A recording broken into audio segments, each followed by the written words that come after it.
Well, I guess this just solidifies literally everything, huh? It has recently been announced by a well-known insider that Mortal Kombat 1 has indeed cancelled their future planned content for the game. Damn it. But I guess, how much of a surprise is it really? The game came out unfinished, the developers are hardly open with communication between themselves and the community. Said community is all over the damn place with what they want, to the point where it bleeds into a strong sense of subjectivity rather than objectivity of what the game really needs to be better overall. And it didn't help that due to workload being split for what it was, priorities were shifted to projects for the game that didn't overall help whatsoever. Chaos Reigns, despite being a flawed but still decent story, did not sell well, and according to the insider, that was the massive hit. Why would anyone in their right mind pay $50+ for a DLC story expansion when said story could just be watched on YouTube with no problem, and further characters added can be purchased separately? Guys, I like this game from both a story and gameplay standpoint. The story is obviously very flawed, but still decent enough and a strong improvement from what we had prior, and the gameplay was solid, except for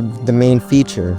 No one fucking asked for an assist-based Mortal Kombat game, especially one with the most ludicrous base assist system that just makes the game easier for you. Ambush cameos alone were a telltale truth of just how bad it was getting. And for those of you morons saying it, no, this was not the fault of guest characters. While there is no real objective statistic to be found on how well guest characters sell compared to those returning, you can't deny that some newcomers to fighting games in general are probably going to pick up MK to play the easy mode pay-to-win character who's not from MK. And the guests themselves tend to be well received too. Just look at how many people praised Omni-Man and Peacemaker on release, and the ever-growing memes of Ghostface now being part of the game. God, I have never seen a more split fighting game community than this one though. I really doubt Tekken or Street Fighter folk have this much infighting on what the game needs besides pointless petty shit like if Reina should replace Ninja Williams or whatever as the female face of the franchise. The YouTube MK community is a slight mess of some based individuals, old and new, people playing primarily from a competitive standpoint or entertaining standpoint, or people unhinged as hell like me and yap forever while playing.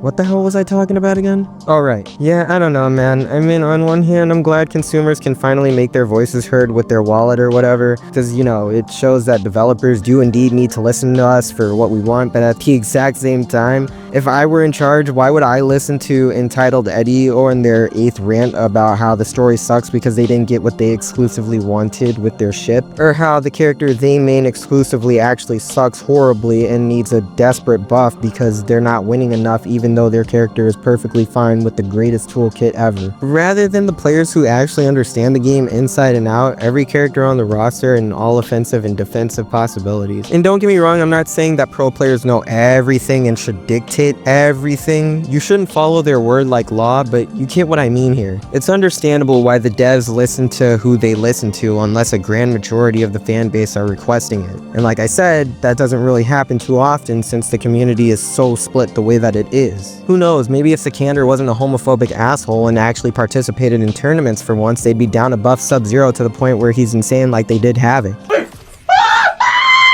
For what it's worth, obviously this isn't the end of Mortal Kombat as a whole. This is, if anything, a major setback for the current game, and the death of the current game. It's unfortunately become a trend to bash MK1 while Tekken and SF6 continue to get their Gucci ganged or whatever. But I mean, hey, it is what it is, I guess. Maybe if these things happened individually, Mortal Kombat could be more forgiven and less flagged for, but all these things collectively crumbling down really did harm, and Chaos Reigns specifically did it in. With how much effort and resource was poured in only to reap nothing in return? Yeah, it kinda comes together and makes sense here. What's important is that this should serve as a lesson to both the developers and the fans alike to 1, be more open on your end, 2, ensure that we as the consumers and the community come together to truly understand what we need out of a game in order to keep playing it that can apply to everyone, casuals, pros, and more, for a high quality video game to thrive on for years. It just sucks that this game didn't.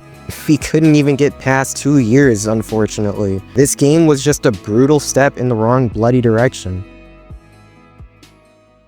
Unless they was just fucking wrong the whole time and somehow this whole thing was just a lie or the rug gets pulled in this video age is really bad, in which case disregard literally everything I just said.